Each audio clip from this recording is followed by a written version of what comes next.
South India shopping mall kilo sale అభిమానుల కోరికపై శ్రావణంలో కూడా ఆషాఢం ధరలకి.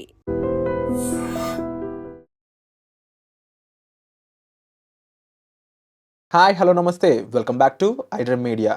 ఇక మనీ న్యూస్తో మీ ముందుకైతే వచ్చేసాను. నేను మీ విరాట్. సో ఈరోజు ఒక దేశం తన ఫైనాన్షియల్ స్టేటస్ కానీ లేదంటే ఫైనాన్షియల్ స్ట్రెంగ్త్ అనేది మేజర్గా ఎక్స్పోర్ట్స్ అండ్ ఇంపోర్ట్స్ మీద చాలా వరకు డిపెండ్ అయి ఉంటుంది. దాంట్లో భాగంగా టారిఫ్స్ అనేవి వాటికి చాలా క్రూషియల్ రోల్ ఉంటుంది అనమాట.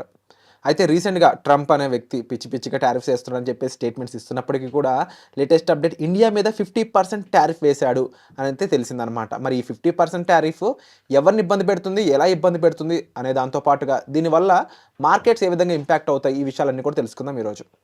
Hi ma'am. Hello. I think last week అనుకుంటాం మనం 25% టారిఫ్. ఆ 1 వీక్లోనే మళ్ళీ ఇంకో 25% యాడ్ అయిపోయింది. అసలు ఎందుకు చేస్తున్నాడు ఇలాగా? ఇలా చేయడం వల్ల ఎవరికి నష్టం ఉంటుంది? డెఫినెట్లీ రెండు సైడ్లు కూడా నష్టం ఉంటుందని కొంతమంది అనలిస్టులు చెప్తున్నారు. దాన్ని కాస్త వివరిస్తారు. సో ఇదేంటంటే ఒక ట్రేడ్ వార్ లాగా ఉందండి. Complete trade war. అంటే స్ట్రైక్స్ అంటాం కదా. స్ట్రైక్స్ అంటే మనకి మామూలుగా వార్లో జరిగే స్ట్రైక్స్. బట్ ఇదేంటంటే ఆ ట్రేడ్ స్ట్రైక్స్ అని చెప్పొచ్చు అండి. ఇండియా మీద యుఎస్ చేస్తున్న ట్రేడ్ స్ట్రైక్స్ అని చెప్పొచ్చు. It is not just trade అంటే ఒక బిజినెస్ లాగా మీరు అన్నట్టుగా ఇంపోర్ట్ ఎక్స్పోర్ట్స్ వరకు లాగా అయితే అస్సలు కనిపించట్లేదండి. కంప్లీట్లీ అంటే మన మీద వార్ లాగా ప్రకటించినట్టుగానే మనం అయితే తీసుకున్నారు. అలానే మన గవర్నమెంట్ కూడా స్టాండ్, ఎస్పెషల్లీ మన ప్రైమ్ మినిస్టర్ మోడీ గారు కూడా చాలా క్లియర్గా చెప్పారు. మీరు చెప్పినట్టుగా మేము రష్యా దగ్గర నుంచి ఆయిల్ కొనడం మానేయటం కానీ, లేదు అంటే మా ఎనర్జీకి సంబంధించిన ఏవైతే రిక్వైర్మెంట్స్ ఉన్నాయి, ఎందుకంటే మన నేషనల్ ఇంట్రెస్ట్ ఇంపార్టెంట్ కదండి. మనకి ఎక్కడైతే అవసరాలు ఉంటాయో, ఎక్కడైతే నీడ్స్ ఉంటాయో దాన్ని మీరు తీసుకోవద్దు, మీరు అక్కడ కొనుక్కోవద్దు అంటే ఇప్పుడు సడన్గా మనం ఏంటంటే 80% వరకు ఇంపోర్ట్స్ మీదే డిపెండ్ అయి ఉన్నాం ఆయిల్. సో ఇలా మనతో పాటు చైనా కూడా ఇంపోర్ట్ చేసుకుంటుంది. అలానే ఇంకా టర్కీ ఇలాంటి దేశాలు అంత పర్సంటేజే చేసుకుంటే వాళ్ళందరినీ వదిలిపెట్టేసి ఇక మన మీదే, ఇండియా మీదే అన్నట్టుగా ఆయన ట్రేడ్ స్ట్రైక్స్ అనేవి చేయడం అనేది అందరూ కూడా నాట్ ఓన్లీ ఇండియా నుంచి అండి, బయట కంట్రీస్ వాళ్ళు కూడా చాలా వరకు ఆయన క్వశ్చన్ చేస్తున్నారు. దీని వెనకాల అంతరార్థం ఏంటి, ఇలా మిగతా వాళ్ళు కూడా రష్యా నుంచి ఆయిల్ ఇంపోర్ట్ చేసుకుంటున్నారు కాబట్టి ఇండియా మీద మాత్రమే ఎందుకు ఇట్లా మీరు స్ట్రైక్స్ అనేవి ట్రేడ్ స్ట్రైక్స్ చేస్తున్నారు అనేది అయితే క్వశ్చన్స్ అయితే అరైజ్ అవుతున్నాయి. సో ఇప్పుడు లేటెస్ట్ అప్డేట్ చూసుకుంటే August 7th నుంచి 25%, ఇంకా ఒక 21 days పాజ్ ఇచ్చారు.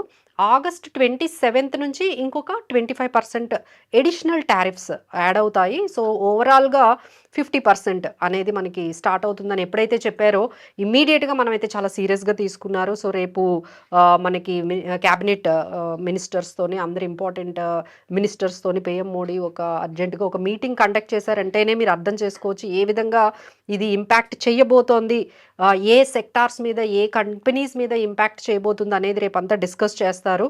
ఆ కంపెనీస్ని ఏ విధంగా మనం సబ్సిడీస్ ద్వారా కానీ, లేకపోతే ఏదైనా వాళ్ళకి ఫైనాన్షియల్గా ఎలా అయితే స్టేబుల్గా ఉండగలరో ఆ విధంగా ఎలాంటి నిర్ణయాలు తీసుకోవాలో వాటి గురించి ఒక క్యాబినెట్ మీటింగే రేపు అర్జెంటుగా ఒకటి కాల్ఫర్ చేశారు. So you can understand how much serious the issue అనేది మనకు అర్థమవుతుంది. అలానే ఎప్పుడైతే ఈ విషయం అయితే మనకి వచ్చిందో, ఆయన అనౌన్స్ చేశారో ఇమీడియట్గా మార్కెట్స్ అయితే చాలా నెగిటివ్గా రెస్పాండ్ అయ్యాయండి. సో 24,400 నిఫ్టీ కూడా కరెక్ట్ అయ్యింది. బట్ రైట్ నౌ ఎప్పుడైతే రెండు మనకి న్యూస్ వచ్చిందండి. ఒకటి ఏంటంటే రేపు క్యాబినెట్ మీటింగ్లో వాళ్ళు ఫైనల్గా ఒక డెసిషన్ తీసుకుంటారు. ఎందుకంటే మనకు 21 days పాజ్ ఉంది. ఈ 21 daysలో ఏమైనా నెగోషియేషన్స్ మళ్ళీ అవసరమైతే చేయడము, అలానే లించ్ అనే ఒక టీంతో ఇండియాకి రాబోతున్నారు యుఎస్ నుంచి ఒక టీం రాబోతుంది నెగోషియేషన్స్ కోసం అని. ఎప్పుడైతే కొంచెం ఇలా కొంచెం నెగోషియేషన్స్ గురించి మాటలు వచ్చాయో ఇమీడియట్గా కొంచెం మార్కెట్స్ అయితే కొంచెం రికవరీ అయ్యాయండి. So right now Nifty is ranging between 24,300 నుంచి 24,800. ఇక్కడ 24,300, 350 అనేది మంచి సపోర్ట్. సో లెట్స్ హోప్ ఇక్కడ నుంచి అయినా మార్కెట్స్ అంటే 24,600 అబోవ్ కానీ మార్కెట్ క్లోజ్ అయితే కొంచెం మనం పాజిటివ్లోనే ఉన్నట్టండి. అంతకన్నా బిలో ఉంటే మాత్రం మార్కెట్స్ ఆర్ స్టిల్ బేరిష్ ట్రెండ్లోనే మనకి కనిపిస్తూ ఉన్నాయి. సో దిస్ ఈజ్ అంటే మనం ఇంతవరకు ఏంటంటే వేరే కంట్రీస్ మీద అంటే బ్రెజిల్ మీద 50% వేయడం, అలానే స్విట్జర్లాండ్ మీద 39% వేయడం, కెనడా మీద 35% వేస్తే అమ్మో ఎట్లా వాళ్ళకి ఇంత పర్సెంట్ వేసారా అంటే ఇప్పుడు ఫైనల్గా ఇండియా మీద 50% వేస్తే సో ఇట్ వాజ్ రియల్లీ అంటే 25% చాలా హ్యూజ్ అనుకున్నాం. సో దానికి ఇంకొక 25% అడిషనల్ ఛార్జెస్ వేయడం అనేది it was really not that much easy to handle. ఎందుకంటే మన వాళ్ళతో చేసే ఎక్స్పోర్ట్స్ అయితే ఆల్మోస్ట్ అంటే $87 బిలియన్ ఉన్నాయండి. ఎస్పెషలీ ఫార్మా నుంచి ఎక్కువ మేజర్ ఎక్స్పోర్ట్స్ జరుగుతూ ఉంటాయి. అలానే సెమీ కండక్టర్స్, ఎలక్ట్రానిక్స్, అలానే మనకి టెక్స్టైల్స్ అంటే కొన్ని కంపెనీస్ అంటే ఏవైతే ఎఫెక్ట్ అవుతాయో కొన్ని కంపెనీస్ మనం ఇక్కడ ఎగ్జాంపుల్ తీసుకోవచ్చు. ఫార్మా నుంచి మనం తీసుకున్నట్లయితే డాక్టర్ రెడ్డీస్ ల్యాబొరేటరీస్, లుపిన్, అరబిందో, సిప్లా, అలానే టెక్నాలజీ నుంచి డిక్సాన్ టెక్నాలజీ, సెమీ కండక్టర్స్ ఇవి కూడా మనం ఎక్కువగా ఎక్స్పోర్ట్ జరుగుతూ ఉంటుందండి. మదర్సన్, స్యూమి, భారత్ ఫోర్జ్ ఇలాంటి కొన్ని కంపెనీస్. అలానే టెక్స్టైల్స్లో నుండి అయితే మనకి కేపీఆర్ మిల్స్, వర్ధమాన్, అరవింద్ అంటే ఇవన్నీ కొన్ని ఎగ్జాంపుల్స్ చెప్తున్నాం. మనం ఏ సెక్టార్స్ ఎలా కంపెనీస్ ఏ విధంగా ఇంపాక్ట్ అవుతాయి అనేది. సో మనకి దానికి తగ్గట్టుగానే మార్కెట్లో చాలా వరకు ఈ మార్కెట్లో ఇవి కొన్ని కంపెనీస్ అంటే ఆ సెలెక్టెడ్ సెక్టార్స్ అండ్ కంపెనీస్ అయితే ఆల్రెడీ కరెక్ట్ అవ్వడం అయితే జరిగింది. So this is what is happening from the Trump tariffs. అంటే ఇప్పుడు ఈ బ్రెండన్ లించ్ అనే పర్సన్ బైలేటరల్గా ఇక్కడ జరిగే ట్రేడ్ అగ్రిమెంట్స్ అగ్రిమెంట్స్ కోసం వచ్చాక ఏం జరిగే ఛాన్స్ ఉందంటారు? దీన్ని ఎలా అయినా అంటే ఇప్పుడు ఎట్లా ఉందంటే రష్యా నుంచి మేమే కాదు మీరు కూడా బై చేస్తున్నారు. So how you are finalising అనే దాని గురించి మాట్లాడొచ్చు. సో అలానే మన అగ్రికల్చర్ ఈజ్ మెయిన్, మన నేషనల్ ఇంట్రెస్ట్ అనేది మేము కాంప్రమైజ్ అవ్వము అనేటట్టుగా అగ్రిమెంట్స్ అయితే స్టార్ట్ అవుతాయి, నెగోషియేషన్స్. సో మనమైతే చాలా ఖచ్చితంగానే మన స్టాండ్ అయితే చెప్పేశాము. Now it is up to them. మీరు అన్నట్టుగా మనమే కాదు వాళ్ళు కూడా ఇంపాక్ట్ అవుతున్నారండి. ఎందుకంటే ఇక్కడ నుంచి మీరు ఎక్స్పోర్ట్స్ చేసేవి వాళ్ళు టారిఫ్స్ వేశారంటే that will be adding to them.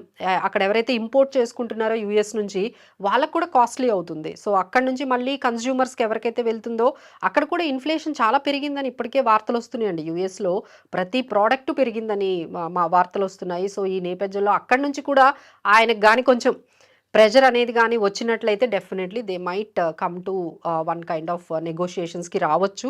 So అక్కడ వాళ్ళు కూడా యూఎస్లో జరిగే అంశాల మీద కూడా ఈ బయలాటరల్ అగ్రిమెంట్స్ అనేవి జరుగుతూ ఉంటాయి. సో ఇలానే అంటే మనం యూకేతో కూడా ఒక అగ్రిమెంట్ అంటే ఫ్రీ ట్రేడ్ అగ్రిమెంట్ తెచ్చుకోవడానికి మనకు 10 ఇయర్స్ టైం తీసుకున్నాం. అలానే యూఎస్తో కూడా definitely there will be an agreement, there will be an negotiations. ఒక ప్రాసెస్ అయితే స్టార్ట్ అయింది. సో ఫైనల్గా కొంత టైం అయితే పడుతుంది. But definitely will have a very good agreements వచ్చే అవకాశాలు అయితే ఉన్నాయి. But it will take time. అందులో ట్రంప్ ఉండేటప్పటికి కొంచెం ఎక్కువగా అది వాల్టిలిటీ అనేది కనపడుతుంది. ఎందుకంటే statements are changing for every day. ఆయన స్టేట్మెంట్స్ చేంజ్ చేస్తూ ఇది జస్ట్ బిగినింగ్ అన్నట్టుగా ఆయన ఎవ్రీ 8 అవర్స్కి ఒక స్టేట్మెంట్స్ తీసుకొస్తున్నారు. సో దీన్ని బట్టి మార్కెట్స్ అయితే కొంచెం వాల్టిలిటీ ఉన్నాయండి. సో కొంచెం జాగ్రత్తగానే మనకి ఇన్వెస్టర్స్ ఉండాల్సి ఉంటుంది. ఎప్పుడైతే కొన్ని ఆ సెక్టార్స్ ఏవైతే ఎఫెక్ట్ అయ్యాయో అలాంటి స్టాక్స్ మీ దగ్గర ఉన్నాయి. ఇప్పుడు ఏంటంటే చాలామంది ఓన్గా చేసుకోవడం అలవాటు చేసుకున్నారండి. లాస్ట్ 2 ఇయర్స్ నుంచి వాళ్ళకి నచ్చిన స్టాక్స్ ఏదో వీడియోలో కనపడితే కొనేయటం, లేదు అంటే ఎక్కడైనా మనీ కంట్రోల్లో కనపడితే ఆ స్కీమ్స్ కొనేయడం, లేదు అంటే రిటర్న్స్ యాడ్స్ లాస్ట్ 1 ఇయర్స్ ఈ పర్టికులర్ స్కీమ్ సెక్టార్ స్కీమ్ ఇంత రిటర్న్ వచ్చింది అనగానే ఆ ఫార్మా సెక్టార్ అది కొనేయటం, చేసుకుంటూ వెళ్ళిపోతారు. యాడ్ ఆన్ చేసుకొని వెళ్ళిపోతూ ఉన్నారు. మనీ ఉన్నప్పుడంతా ఇలాంటి అంటే రిస్క్కి వాళ్ళకి అర్థం కాకుండా ఈ సెక్టార్ ఫండ్స్లో పెరుగుతూ వెళ్ళిపోయారండి. సో ఇప్పుడైతే వాళ్ళు డెఫినెట్గా ఒకసారి ఆలోచించాలి. ఈ పర్టికులర్ ఫండ్స్ ఏవి మనకి కొంచెం ఇబ్బంది పెట్టేటట్టుగా మన పోర్ట్ఫోలియోలో ఉన్నాయి, వాటికి ఎంత దూరంగా ఉండాలి, ఎలాంటివి మనం యాడ్ చేయాలి, ఎక్కడి నుండి ఎగ్జిట్ అవ్వాలి, ఈ విషయంగా అయితే ఒక ఎక్స్పర్ట్తో అయితే అట్లీస్ట్ ఇప్పుడైనా అంటే మా దగ్గర రీసెంట్గా ఒక క్లయింట్ వచ్చారండి. ఆయనకు ఒక 40 స్టాక్లు 40 స్కీమ్స్ ఉన్నాయి. అన్ని ఆయన ఇంత తీసుకొచ్చారండి. ఆయన ఇంత అంటే ఇన్ని పేపర్స్ తీసుకొచ్చారు. 4-5 సరిపోతాయని చెప్పి ఎన్నో ఇంటర్వ్యూలు మీరు చెప్పున్నారు. But still people need to be educated అని అర్థమవుతుంది. అవునండి, వాళ్ళు ఏంటంటే కనపడిందంతా యాడ్ చేసుకోవడం. ఇప్పుడు మీరు ఒక మొమెంటమ్ స్టాక్ చెప్తే దాన్ని డిఫెన్స్ అంటే ఒకటి, ఫార్మా అంటే ఒకటి, అలా ఒక 10 ఈటీఎఫ్లు, 10 స్కీమ్లు. అసలు మరీ అసలు ఎట్లా అంటే ఎవరేం చెప్తే అది కనపడితే అంటే లాస్ట్ 1 ఇయర్ రిటర్న్స్ చూసేసి యాడ్ చేసుకుంటూ వెళ్ళిపోయారు. ఇప్పుడు చాలా మందికి అర్థం కావట్లేదు ఇవి ఏం మెయింటైన్ చేయాలి. ఇప్పుడైతే వాళ్ళకి ఒకటి అర్థమైంది, 40 స్కీమ్లు 40 స్టాక్లు పెట్టుకుంటే ఎలా మేనేజ్ చేస్తారండి? It is very tough. So they have to limited to that extent. ఏం ఉంచేయాలి, ఏం తీసేయాలంటే definitely we will be there to help you అండి. ఎవరైనా మమ్మల్ని అప్రోచ్ అవ్వచ్చు. Definitely this is a testing time. Markets అయితే చాలా వాలటైల్గా ఉన్నాయి, కొన్ని సెక్టార్స్ అయితే చాలా వరకు కరెక్ట్ అయ్యాయి. సో ఇప్పుడు ఏమి ఈ స్టాక్స్ ఉంచాలి, ఏ స్కీమ్స్ ఉంచాలి అనే దాని గురించి మీరు ఎప్పుడైనా మమ్మల్ని కన్సల్ట్ చేయొచ్చు. వండర్ఫుల్. మన సింపుల్‌గా చెప్పాలంటే ట్రంప్ అనే పర్సన్ ఇప్పుడు ముందు భయపెడుతున్నాడు, తర్వాత తగ్గుతున్నాడు. సేమ్ అదే జరుగుతుందా? లేదంటే ఈసారి మళ్ళీ మారుతుందా? సో కొన్ని అనేది స్టాక్స్ తెలుసుకోవాలి. ఉన్నాయండి, అంటే సెక్టార్స్ కొన్ని ఉన్నాయి. అంటే ట్రంప్కి సంబంధం లేని, టారిఫ్స్కి సంబంధం లేని కొన్ని సెక్టార్స్ ఉన్నాయి. అంటే ఓన్లీ మన ఇండియన్కి సంబంధించి అలాంటివి. ఎగ్జాంపుల్ కన్సంప్షన్ ఉందనుకోండి, మన ఇండియన్కి సంబంధించింది ఐటీసీ, తర్వాత హెచ్యుఎల్, అలా. అంటే ఏంటంటే దీన్ని టారిఫ్స్ ఇన్సులేటెడ్ కంపెనీస్ కానీ, టారిఫ్ ఇన్సులేటెడ్ సెక్టార్స్ అంటాం, అందులో మీరు పెట్టుకోవచ్చు. అలానే హోటల్స్, ఇప్పుడు హోటల్ ఇండస్ట్రీస్ ఇవన్నీ కూడా బాగున్నాయి, ఇండియన్ హోటల్స్. తర్వాత అలానే ఇప్పుడు బజాజ్ ఆటో కూడా కొంచెం బాగుందండి, వాళ్ళ ఆటో సేల్స్. ఎందుకంటే ఇప్పుడు ట్రాక్టర్స్ అవి ఇవి కొనుక్కుంటారు కాబట్టి. సో మాన్సూన్ స్టార్ట్ అయింది కాబట్టి. సో కొన్ని there are certain companies which have given very good results అండి, లైక్ ట్రెంట్ కానీ, హీరో మోటాకాప్, తర్వాత పిడిలైట్ ఇండస్ట్రీస్, హడ్కో, PFC, TD Power Systems, Lumax Industries, ఇలా కొన్ని ఎక్సలెంట్ కంపెనీస్ మంచి రిజల్ట్స్ ఇచ్చాయి. అలానే బజాజ్ ఆటో, గోద్రేజ్, ఇలాంటి కొన్ని కంపెనీస్ అయితే మంచి రిజల్ట్స్ ఇచ్చాయి. బట్ నీడ్ టు అండర్స్టాండ్ ఏ సెక్టార్లో మనం ఉండాలి, ఎలాంటి స్టాక్స్ మనం పికప్ చేసుకోవాలి అనేది మానిటరింగ్ అనేది అవసరం అండి. కొనేస్తున్నారు కానీ అందరికీ అందులో నుండి ఎప్పుడు ఎగ్జిట్ అవ్వాలి, దాన్ని ఎప్పుడు మనం ప్రాఫిట్ బుక్ చేయాలి, ఎప్పుడు వరకు మనం దాన్ని మెయింటైన్ చేయాలి. ఎంట్రీ ఈజీ అవుతుంది కానీ ఎగ్జిట్ అందరి వల్ల అది అర్థం కావట్లేదు. So for that we can give some advice. Sure ma'am. And definitely ఈ విషయాలపై మీకు ఒక ప్రొఫెషనల్ ఐడియా అనేది చాలా ఇంపార్టెంట్. ఎందుకంటే ఓన్‌గా ఇన్వెస్ట్ చేసినప్పుడు చాలా వరకు అది ఫెయిల్ అవ్వడానికి ఎక్కువ స్కోప్ ఉంటుంది. Because of such volatile situations అని చెప్పొచ్చు. సో ఈ ఎపిసోడ్ గురించి మీ అభిప్రాయాన్ని కూడా కామెంట్ సెక్షన్‌లో మెన్షన్ చేయండి. వచ్చే ఎపిసోడ్‌లో మళ్ళీ కలుద్దాం. Thank you so much.